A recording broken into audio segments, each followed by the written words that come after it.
Welcome to another episode of Barkman Saturdays. And this week I decided to take a look at The Tiger's Apprentice, a 2024 film based on a 2003 book.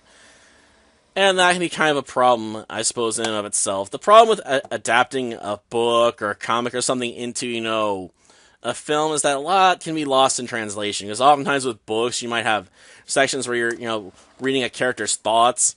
Stuff that helps, explain and fit in how the story, works the way it does. And with a movie, that stuff's going to get cut, because you're usually not going to include an inner monologue, because, it ends up feeling like a coffee commercial. Like Folgers. Which got parodied in a movie one time called Airplane, yeah. So, yeah, I can understand why that stuff wouldn't translate into a film. The problem is, since I haven't read the source material, I have no idea, if the book's just as bad, or if this stuff is just, exclusive to the film. It doesn't really go into any sort of detail about the magic system, other than it's based on chi, which, fine, it's not like I've never heard of chi before, but it's a bit weird we never go into some details on how it works. Oh, there's lines, and, are they, ley lines or something, where the chi just naturally flows and you manipulate it?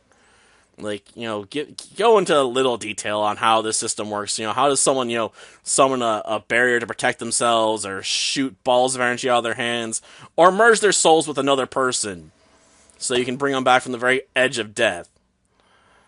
Go into a bit more detail, because it's a bit weird to go from, basic stuff to just, really advanced things and not have any explanation on at least the basics. Also, the characters themselves, sometimes we don't get clear motivations for why certain characters are doing what they're doing. Okay, it's nice they have a character that likes to push people away, but is he just like that because he's a cat? Because we all know cats tend to be loners. I guess that's it. And why is the main villain so interested in destroying humanity with the power of the Phoenix? It makes no sense to me. What's the point of wiping out humanity if there's going to be nothing left to rule over anyway, because it's just going to be a ruin? Is she some sort of eco-villain? She wants to, bring back nature? Does she just want, give a perfect world for these evil, low-ranked spirits? And why does she, want to destroy humanity in the first place? There has to be some motivation behind this decision, I would hope. Sure, you can have a character that's evil for the sake of evil, and I don't even have to sympathize with the reason for why she wants to do it. She could just have it be when she was young and beautiful, someone called her ugly, and it just drove her completely insane. It's fine. Humans aren't entirely rational. I will take, a bad motivation and accept it.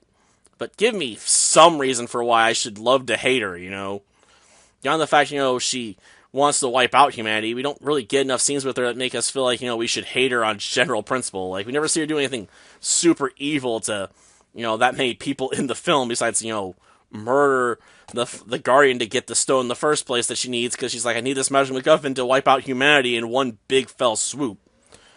And how long has she been at this anyway? Because it seems to be implied she's been trying to do this for 1,000 years. And no one ever thought to take her out in that 1,000 years?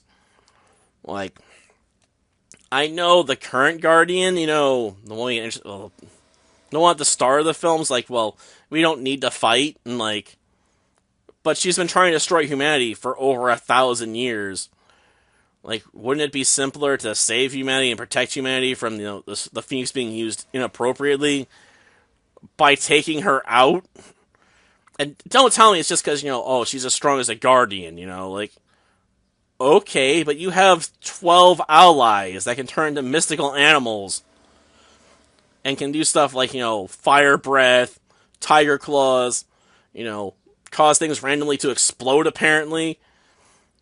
I realize they argue, if revenge is not the way. I'm this isn't revenge, it's proactive protection, okay? I'm not saying you have to kill her out of some sense of trying to get even over a loss of someone, she took from you, or something. You need to proactively protect the Phoenix by getting rid of her. Because defense, is not always your best play. Don't get me wrong, a strong defense can do quite a bit to weaken an enemy, but it's not usually going to destroy an enemy. So yeah, I don't get why they wouldn't have tried getting rid of her before. Is it something that's explained in the books, or they just like to leave lots of mysteries there to come in and fill in with later material? I don't know. But stuff like that really just drags down this movie, in my opinion, because it's just like it feels like this movie is the result, of incompetence on a whole bunch of characters' parts. It also doesn't help, things that we see that like half the Zodiac Warriors were captured before we even, get to the big fight scene. Half of them were captured even before they go to Lou's base of operations. Like, how did she manage to pick off like half your guys' team, and no one knew about it? Like, do you guys not communicate at all with each other? When you're not at the temple. Like, you think there'd be some check-ins, so people could keep track, of what you guys are doing somewhat. If you're an organization, you think there'd be more centralization. Like, again, maybe the book better explains how much these characters like to be off on their own. But it feels a bit weird for, them to give the cat crap, for pushing people away, when they seem to push each other away from each other as well. Just, ugh. But yeah, I mean, it's a rather standard plot for a lot of it, so I guess I can't hate it, but the storytelling just feels so uneven, the execution just doesn't work in its favor. This feels like a rather mediocre film, in my opinion. I mean, if you like it, more power to you, but yeah, this definitely wasn't one of the better films I've watched recently. Till next time, then. See ya. Hang on to your binky. Grandma's got this.